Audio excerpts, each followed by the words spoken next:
সম্পদ সম্ভ্ৰমত আই মাজুলীৰ ৰূপত সোণ পানী চৰে চিৰিলুইতৰ বুকু জোৰাই দিয়া মাজুলী অসমৰ বৰজীয়ৰী মাজুলী মিচিং দেউৰী কোচ কছাৰী কৈবৰ্ত নাথ ব্ৰাহ্মণ আহোম নেপালী প্ৰভৃতি নানা জাতি সম্প্ৰদায়ৰ ভাই ভাই ঠাই আই মাজুলী মানৱ মিলনৰো এই পৃষ্ঠভূমি বন্যা ত্ৰাসত বিকাশন ভাঙিলেও পুনৰ মাজুলী যেন ঠন ধৰি উঠে মৃত সঞ্জীৱনী পান কৰি সত্ৰ সম্পদ অমৰ হয় দুইজনা গুৰুৰ মণিকাঞ্চন সংযোগ এই ঐতিহ্যই হাত বাউলি দি মাতে অনন্য মাজুলীৰ বৈশিষ্ট্য ইয়াতেই মৰিহুটিত নৱ বৈষ্ণৱ ধৰ্মৰ সুৰাৰত দালি গুৰুজনাই সত্ৰঘৰৰ চাৰিভাগ মাৰিছিল সেই তাহানিতে গুৰুজনাই বৰ অসমৰ ভেটি মানিছিল সংগীত ৰচনা কৰিছিল অনুক্ৰমে সংগীতক হুৱাগুৰি তুলি ধৰ্মৰ ধৰণী গাঁঠি দিছিল নৈমিত্তিক প্ৰসংগত নৃত্য গীত নাট বাদ্যৰ সমাহাৰে সমগ্ৰ মাজুলীৰ সাত্বিক পৰিৱেশক আধ্যাত্মিক পৰিৱেশত যেন অলংকাৰেৰে সুশোভিত কৰিছিল নামঘৰ অসমীয়া জাতিৰ যেন যাদুঘৰ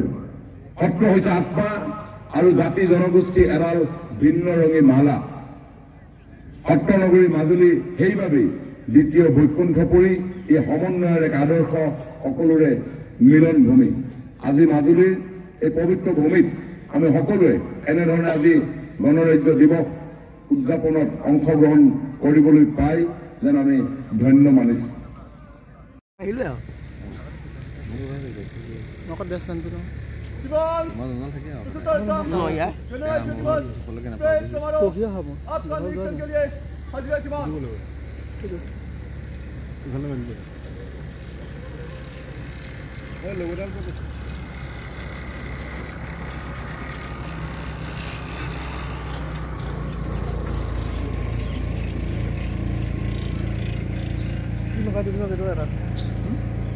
পঁয়সত্তৰ সংখ্যক গণৰাজ্য দিৱসৰ সন্মানীয় মুখ্য অতিথি অসম চৰকাৰৰ কেবিনেট মন্ত্ৰী শ্ৰদ্ধাৰ বিমল বৰা ডাঙৰীয়াই আমাৰ স্বাভিমান ৰাষ্ট্ৰীয় পতাকা উত্তোলন কৰিব তেখেতক সংবৰ্ধনা কৰিছে মাজুলী জিলাৰ সন্মানীয় জিলা আয়ুক্ত ডক্টৰ কাবেৰী বি শৰ্মা মহোদয়া সন্মানীয় আৰক্ষী অধীক্ষক মাজুলী জিলাৰ বিবেকানন্দ দাস ডাঙৰীয়া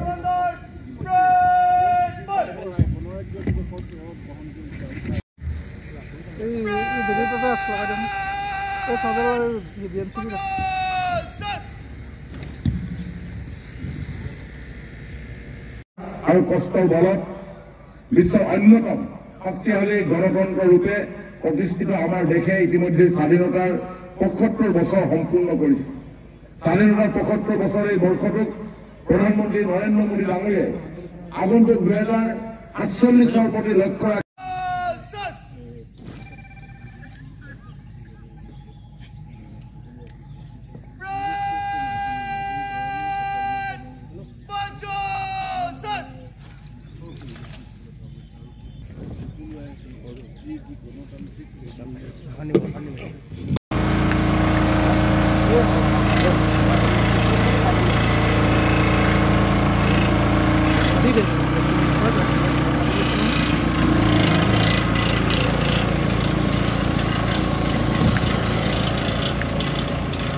উদযাপন অমৃত সময়ৰ উদযাপন ত্যাগৰ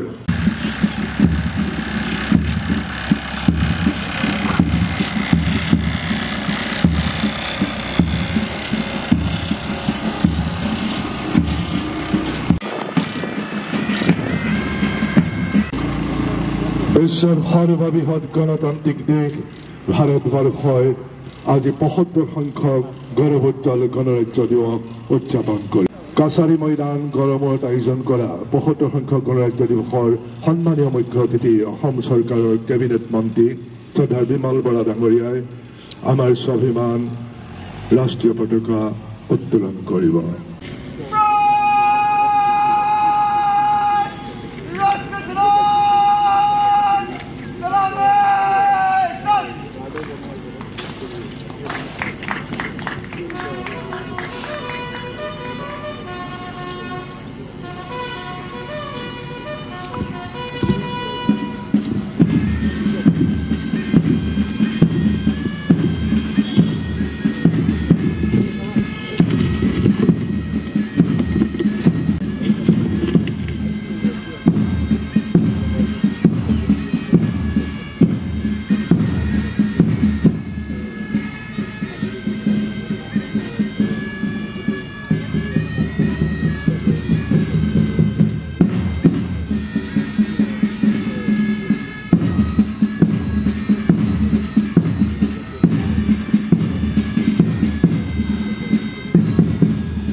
গণৰাজ্য দিৱস আমি উদযাপন কৰিছোঁ। গণৰাজ্য দিৱস, স্বাধীনতা দিৱস এইসমূহে আমাৰ মনৰ মাজত বহু এনে নতুন নতুন চিন্তাৰ ভাৱনাৰ সৃষ্টি কৰে, যিবিলাক মই ভাবোঁ সেই চিন্তা ভাৱনাবিলাক বাস্তৱ কৰাৰ দিশেৰে আগুৱাই লৈ যোৱাৰ চিন্তা কৰাৰ সঠিক সময় গণৰাজ্য দিৱস বা স্বাধীনতা দিৱস। মহামানৱ মহাত্মা গান্ধীৰ নেতৃত্বত অহিংসা আন্দোলনেৰে ব্ৰিটিছৰ পৰা পৰাধীনতাক শিকলি ছিঙি আমাৰ দেশে স্বাধীনতা লাভ কৰিছিল। আৰু প্ৰধানমন্ত্ৰী মহামানৱ মহাত্মা গান্ধীয়ে তেতিয়া এখন ৰাম ৰাজ্যৰ সপোন দেখিছিল, যি ৰাম ৰাজ্যত স্বাভিমানেৰে যাতে সকলো জীয়াই থাকিব পাৰে, যি ৰাম ৰাজ্যত মহিলাই সন্মান সহকাৰে জীয়াই থকাৰ পৰিৱেশ পাব পাৰে, যি ৰাম ৰাজ্যত কণমানিবিলাকে জীৱনৰ ৰাংধেনু আঁকিবৰ কাৰণে দৰিদ্ৰ পিতৃ মাতৃৰ দুসময় জীৱনক যাতে তেওঁলোকৰ জীৱনৰ সন্মুখত প্ৰাচীৰ হিচাপে থিয় হ'ব নোৱাৰে। আমাৰ দেশত বসবাস কৰা কৃষকসকলো স্বাভিমানেৰে নিজৰ কৰ্মত আত্মনিয়োজিত হ'ব পাৰে। নতুন প্ৰজন্মই নিজৰ চিন্তা ভাৱনাৰে জীৱনচৰ্যাৰে ইচ্ছিত লক্ষ্যত যাতে উপনীত হ'ব পাৰে, পিতৃ মাতৃৰ সপোন বাস্তৱ হ'ব পাৰে, জীৱ জগতৰ পৰা পক্ষী কুললৈকে কীট পতংগলৈকে ভাৰসাম্যতা ৰক্ষা কৰি যাতে ধুনীয়া এই ধৰণীখন ধৰিত্ৰী সুস্থ ৰূপত থাকে, যাৰ ফলশ্ৰুতিত মানুহে সুখময় জীৱনৰ সুখ পাবৰ কাৰণে সক্ষম হয়। তেনেধৰণে আমাৰ কৃষ্টি সংস্কৃতি ৰীতি নীতি পৰম্পৰা বিচাৰধাৰা চিন্তা চেতনা সকলোবিলাক যাতে এটা সুন্দৰ বাতাবৰণৰ মাজত আমি জীয়াই থকাৰ আনন্দ পাব পাৰোঁ, তেনেকুৱা এটা পৰিৱেশ যাতে নিৰ্মাণ হয় তেনেকুৱা কল্পনা আছিল। আৰু সেই কল্পনাক বাস্তৱ ৰূপ দিবৰ কাৰণে আজিৰ আমাৰ দেশৰ প্ৰধানমন্ত্ৰী নৰেন্দ্ৰ মোদী ডাঙৰীয়া,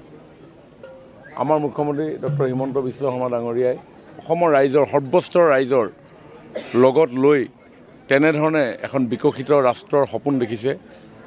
আৰু মই ভাবোঁ যে এয়া হ'ল সঠিক সময়। যোৱাকালি প্ৰধানমন্ত্ৰী নৰেন্দ্ৰ মোদী ডাঙৰীয়াইও নিউ জেনেৰেশ্যনৰ আগত বক্তব্য ৰাখোঁতে কৈছে যে এই কালখন মানে এই যি আগন্তুক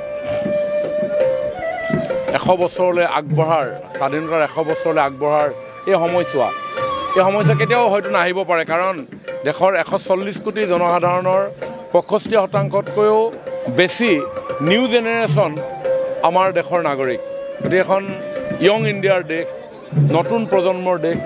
নতুন প্ৰজন্মৰ মনৰ মাজত সাহস থাকে, নতুন প্ৰজন্মৰ মনৰ মাজত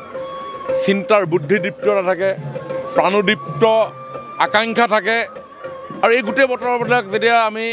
একত্ৰিত কৰিম, একিউমুলেট কৰিম, তেতিয়া এটা পাৱাৰ সৃষ্টি হ'ব।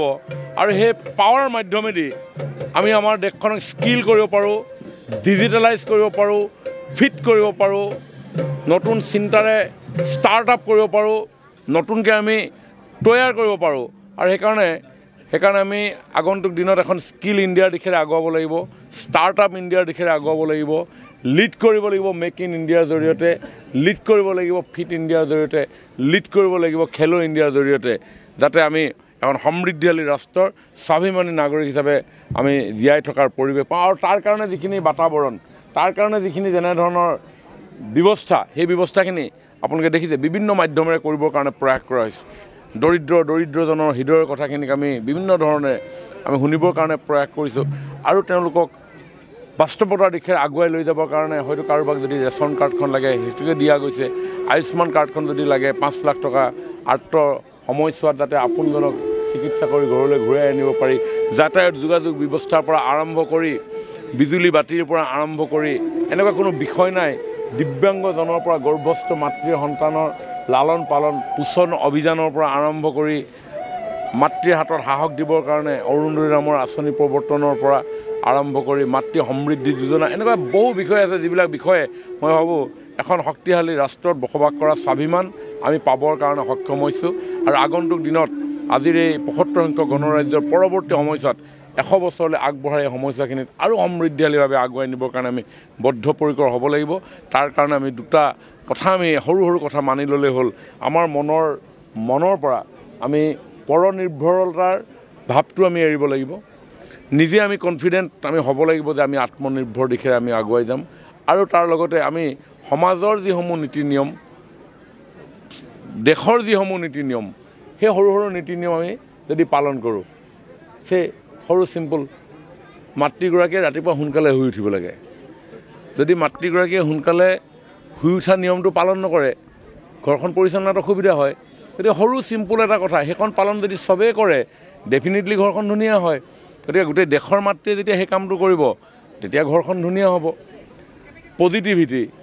মাতৃ বা মহিলাগৰাকীয়ে সুন্দৰ ৰূপটো